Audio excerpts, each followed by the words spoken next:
माझं नाव सोहम.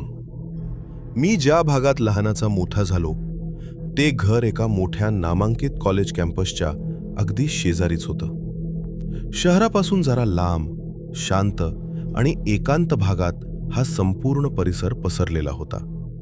त्या कॉलेज कॅम्पसच्या चारी बाजूंना एक प्रचंड घनदाट अथांग जंगल पसरलेलं होतं. लहानपणापासूनच आम्हा मुलांसाठी ते जंगल म्हणजे एक मोठे कुतूहलाचे आणि खेळाचे ठिकाण होते. संध्याकाळी आकाशात लालसर रंग पसरला की आम्ही गावातली पोरं, मी आणि माझा जिवलग मित्र रोहन, आमच्या पाळीव कुत्र्यांना घेऊन तिथे फिरवायला जायचो. कधी झाडांखाली बसून मित्रांसोबत गप्पा मारत फिरायचो, तर कधी कॉलेजच्या उघड्या मैदानात पळायचो. पण त्या जंगलाची एक खास गोष्ट होती. दिवसभर ते जितकं शांत आणि सुंदर दिसायचं, रात्री 8 नंतर ते तितकंच गूढ, काळेकुट्ट आणि काळजात धरकी भरवणारे वाटायचे. मी 16 वर्षाचा होतो तेव्हाची ही गोष्ट आहे. 16 वर्षाचं वय म्हणजे भीती काय असते हे माहीत नसतं. उलट स्वतःला आणि मित्रांना उगाच घाबरवण्यात एक वेगळीच मज्जा वाटायची. ती नोव्हेंबरची एक भयानक कडाक्याच्या थंडीची रात्र होती. रात्रीचं जवळपास 11 वाजत आले होते. संपूर्ण गाव, कॉलेजचा परिसर शांततेत बुडून गेला होता. सोहम, चल की रे मर्दा, गाडी घेऊन जरा कॅम्पसच्या बाजूला राऊंड मारून येऊ. काय थंड हवा सुटली बघ. रोहननं आपल्या जुन्या दुचाकीची चावी हातात फिरवत म्हणाली. मीही घरी कंटाळलो होतो. मी जॅकेट घातलं आणि आम्ही दोघे गाडीवर बसलो. रात्रीच्या त्या काळोखात मुद्दाम स्वतःलाच घाबरवायचं म्हणून आम्ही गाडी थेट कॉलेजच्या मागच्या बाजूला असलेल्या जंगलाजवळच्या जुन्या पडक्या पार्किंगमध्ये नेऊन उभी केली. तिथे एकही पथदिवा चालू नव्हता. फक्त आमच्या गाडीची ती मिणमिणती लाईट पसरली होती. त्या परिसराचा नकाशा मला लहानपणापासून अगदी पाठ होता. आम्ही ज्या पार्किंगमध्ये गाडी लावली होती तिथून त्या दाट जंगलातून जाणारी एक लहानशी वळणावळणाची पायवाट होती. तिथून जर 15-20 मिनिटं चालत गेलो तर ती पायवाट पुढे कॉलेजच्या मुख्य पक्क्या डांबरी रस्त्यावर जाऊन मिळायची. त्या रस्त्याच्या डाव्या बाजूला कॉलेजच्या मोठ्या दगडी इमारती होत्या, तर उजव्या बाजूला एक खोल उतरण होती. आणि त्या उतरणीच्या खाली पुन्हा तेच अथांग घनदाट जंगल होतं. त्या झाडांबद्दल मला लहानपणापासूनच एक अत्यंत विचित्र आणि थरकाप उडवणारी शंका वाटायची. कारण अनेकदा दिवसभरात त्या उतरणी खालच्या झाडांमध्ये मेलेली हरणं, कुत्री आणि इतर जनावरे पडलेली मी पाहिली होती. विचित्र गोष्ट म्हणजे त्या जनावरांच्या अंगावर कोणत्याही जनावरानं शिकार केल्याच्या खुणा नसायच्या. त्यांची मान एकाच विशिष्ट कोनात दुमडलेली असायची. जणू काही कोणीतरी मानवी हातानं त्यांची मान मिरगळून त्यांना तिथे फेकून दिले असावे. त्या रात्री पूर्ण अंधार होता. आकाशात चंद्र ढगांमागे लपला होता. आमच्याकडे टॉर्च नव्हती. फक्त मोबाईलचे ते छोटे फ्लॅशलाईट्स होते, ज्यांचा प्रकाश जेमतेम 4 पावलांपर्यंतच पोचत होता. आम्ही जंगलातल्या त्या पायवाटेवरून चालायला सुरुवात केली. अंगात 16 वर्षाची खोडकर मस्ती होती. एकमेकांना घाबरवण्यासाठी आम्ही मुद्दाम अंधाऱ्या झाडांकडे बोट दाखवत होतो. ए रोहन, तिथं बघ, कोणाचं तरी साटं उभं आहे, असं म्हणून अचानक ओरडत होतो. रोहन तचकायचा, मी हसायचो. पण मनात कुठेतरी एक अज्ञाताची भीती हळूहळू मूळ धरत होती. मी आतून आधीच खूप घाबरलो होतो. कारण त्या रात्री वाऱ्याचा आवाजही एखाद्या अमानुष किंचाळीसारखा वाटत होता. 15 मिनिटं चालल्यानंतर आम्ही त्या जंगलाच्या पायवाटेवरून बाहेर आलो आणि कॉलेजच्या डांबरी रस्त्यावर पोहोचलो. डाव्या बाजूला बंद असलेल्या कॉलेजच्या अथांग इमारती शांत उभ्या होत्या आणि उजव्या बाजूला तीच ओसाड खोल उतरण होती. तेवढ्यात समोरील घट्ट काळोखातून एक माणूस संथपणे चालत आमच्या दिशेनं येताना दिसला. आम्ही दोघांनी मोबाईलचा फ्लॅशलाईट त्याच्या दिशेनं मारला. तो माणूस बघून आमचे डोळे पांढरे झाले. एवढ्या रात्री या निर्जन जंगलाच्या रस्त्यावर तो अगदी नीटनेटका इस्त्री केलेल्या कपड्यांमध्ये दिसत होता. त्याच्या अंगात एक काळा सूट, आत पांढरा शुभ्र शर्ट आणि गळ्यात लाल रंगाचा टाय होता. एखाद्या मोठ्या कॉर्पोरेट ऑफिसमधला अधिकारी शोभावा असा त्याचा पेहराव होता. पण त्याची चाल, तिथंच माझ्या पाठीच्या कण्यातून थंड लहर धावली. त्याची चाल माणसासारखी अजिबात नव्हती. जणू काही एखाद्या लाकडी खेळण्यातल्या बाहुल्याचं सांधे मोडून त्याला दोरीनं ओढत चालवावं तसा तो मान आणि हातपाय विचित्र कोनात हलवत चालत होता. प्रत्येक पावलासोबत त्याचं शरीर अस्वाभाविकपणे लचकत होतं. आणि सर्वात भयानक गोष्ट म्हणजे त्याच्या चेहऱ्यावरचं भाव. त्याच्या चेहऱ्यावर एक प्रचंड मोठं, विकृत आणि अक्राळविक्राळ हास्य होतं. ते साधे स्मित हास्य नव्हते. त्याचं ओठ कानापर्यंत ओढल्यासारखे रुंद झाले होते आणि आतले पूर्ण पांढरे टोकदार दात दिसतील इतकं मोठं हसू त्याच्या चेहऱ्यावर स्थिरावलेलं होतं. त्या हसऱ्या चेहऱ्यात त्याचं डोळे मात्र पूर्णपणे स्थिर, न पापणी लवता सरळ आमच्या डोळ्यात पाहत होते. सुरुवातीला आम्हाला वाटलं काही नाही, कॉलेजचा एखादा नवीन प्रोफेसर किंवा पाहुणा असेल जो रात्री फिरायला निघालाय. पण त्याचं ते विकृत हास्य आणि ती खेळण्यासारखी चाल माझ्या डोक्यातून जात नव्हती. काही सेकंदांनी न राहून मी मागे वळून पाहिलं. माझे पाय जागीच खेळले. तो माणूस चालणं थांबून त्या अंधाऱ्या रस्त्याच्या मध्यभागी अगदी तसाच उभा होता.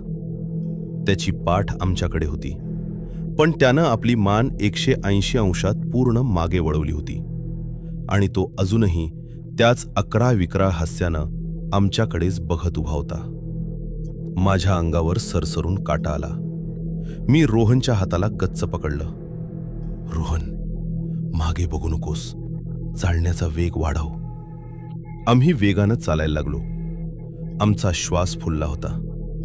4-5 पावलं टाकल्यावर रोहननेही मागे वळून पाहिलं. तो अजूनही तिथेच उभा होता आणि यावेळी त्यानं आपला लांब पांढरा हात हळूहळू हवेत वर केला. त्याच्या बोटांची नखे लांब आणि काळी पडलेली होती. तो एकाही शब्दाचा उच्चार न करता फक्त आपल्या हातानं बोटे वळून आम्हाला स्वतःकडे जवळ बोलावत होता. एकही शब्द नाही, एकही आवाज नाही. फक्त त्या विकृत हसऱ्या चेहऱ्यासह तो हातानं इशारा करत होता, इकडे या. त्या क्षणी 16 वर्षांच्या माझ्या डोक्यात हजारो विचार एकाच वेळी येऊन गेले. कदाचित आमचं काहीतरी खिशातून खाली पडलं असेल का? कदाचित त्याला काही मदत हवी असेल का? पण मग तो ओरडून हाक का मारत नव्हता? फक्त हातानंच असं गप्पपणे का बोलावत होता? आणि त्याच्या चेहऱ्यावरचं ते हास्य कमी का होत नव्हतं? सोहम, पळ! रोहन भीतीनं किंचाळला. आम्ही शक्य तितक्या वेगानं धावत तो पक्का रस्ता ओलांडला. आता फक्त ते जुने पार्किंग ओलांडले की समोर माझे घर होते. सुरक्षितता होती. आम्ही धावत धावत त्या पार्किंगच्या वेशीवर आलो. इथे आल्यावर मी सुटकेचा श्वास घेणार तेवढ्यात माझी नजर उजव्या बाजूला असलेल्या जंगलाच्या कडेवर गेली आणि माझा श्वासच छातीत अडकला. ज्या माणसाला आम्ही 2 मिनिटापूर्वी मागे रस्त्यावर सोडून आलो होतो, तो माणूस डांबरी रस्त्यावर नव्हता. झाडांच्या दाट काळ्या सावलीत एक उंच काळी आकृती उभी होती. तिथला अंधार इतका घट्ट होता की तिचा चेहरा दिसत नव्हता, पण ती मानवी शरीर यष्टीचीच होती. हळूहळू त्या सावलीनं आपला काळा हात झाडांच्या फंदीतून बाहेर काढला आणि पुन्हा त्याच पद्धतीनं बोटे वळवून आम्हाला हातानं स्वतःकडे जवळ बोलावलं. ती आकृती काही सेकंदात डांबरी रस्ता सोडून जंगलाच्या आतून आमच्याही आधी पळत येऊन पार्किंगच्या तोंडावर आमची वाट पाहत उभी होती. बस ते पाहताच आमच्यात उरली सुरली हिंमतही संपली. आम्ही जीवाच्या आकांतानं धावायला सुरुवात केली. पाय कशावर पडत होते, काटे टोचत होते, काहीच भान नव्हते. आम्ही ते पार्किंग ओलांडले, समोरचा मुख्य रस्ता पार केला, धावत माझ्या घराच्या आवारात घुसलो. घरात घुसताच मी मुख्य लाकडी दार धाडकन लावून घेतलं. आतून तिन्ही कड्या ठोकल्या. घरातील सगळ्या खिडक्यांच्या पडद्या ओढून घट्ट बंद केल्या. आई बाबा गाढ झोपेत होते. आम्ही दोघे माझ्या खोलीत बेडवर एका कोपऱ्यात एकमेकांना टेकून बसलो. संपूर्ण रात्र आम्ही डोळ्याला डोळा लावला नाही. खिडकीबाहेर वाऱ्यानं झाडाची फांदी वाजली तरी आमचा ताबा सुटायचा.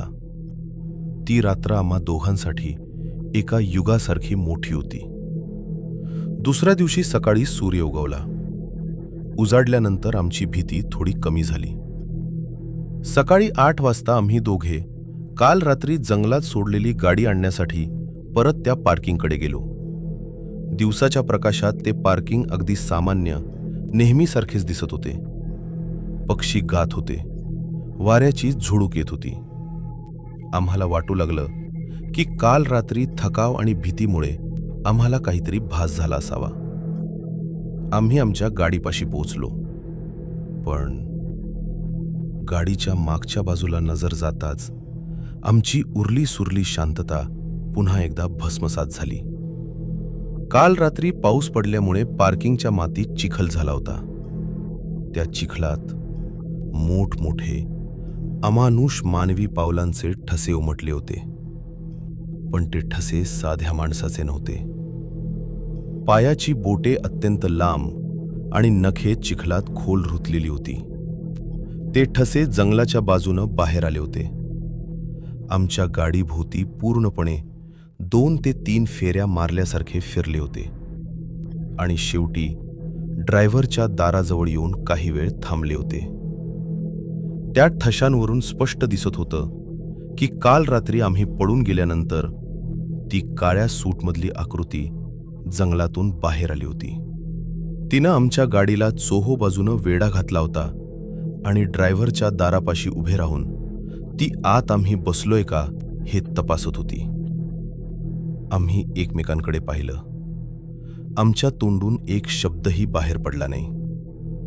रोहननं गाडीची किल्ली काढली, गाडी स्टार्ट केली आणि आम्ही एक क्षणही न थांबता तिथून जीवाची बाजी लावून निघून गेलो. आज या घटनेला अनेक वर्ष उलटून गेली आहेत. मी तो परिसर सोडला, शहरात आलो, मोठा झालो. आजही जेव्हा मी माझ्या जुन्या मित्रांना किंवा लोकांना ही रात्र सांगतो तेव्हा लोक हसतात आणि म्हणतात, सोहम, 16 वर्षांचे वय होतं तुमचं. रात्रीच्या अंधारात भीतीमुळे तुम्हाला काहीतरी भास झाला असेल. भूत प्रेत असं काही नसतं. पण मला माहित आहे, तो भास नव्हता. कारण आज इतक्या वर्षांनंतरही जेव्हा जेव्हा मी रात्रीच्या वेळी एखाद्या शांत अंधाऱ्या रस्त्यावरून जात असतो किंवा खिडकीबाहेर मुसळधार पाऊस पडत असतो, तेव्हा मला त्या रात्रीचं ते ओठ ताणलेलं, दातांचा जबडा दाखवणारं विकृत हास्य आठवतं. आणि जंगलाच्या त्या घट्ट काळोखातून हातानं जवळ बोलावणारी ती सावली आजही माझ्या स्वप्नात येते. तर मित्रांनो, कसा वाटली आजचा हा खराखुरा आणि अंगावर काटा आणणारा अनुभव? कमेंट बॉक्समध्ये नक्की सांगा. जर तुम्हालाही तुमच्या आयुष्यात आलेले असेच भयानक प्रसंग चॅनलवर शेअर करायचे असतील तर खाली दिलेल्या ईमेलवर नक्की पाठवा. आजचा हा भाग आवडला असेल तर लाईक आणि शेअर करायला विसरू नका. रात्रीच्या वेळी जंगलाच्या वाटेनं जाताना मागे वळून बघू नका. आणि जर कोणी सूट घालून हसत उभं असेल तर थांबण्याचा प्रयत्न करू नका. धन्यवाद.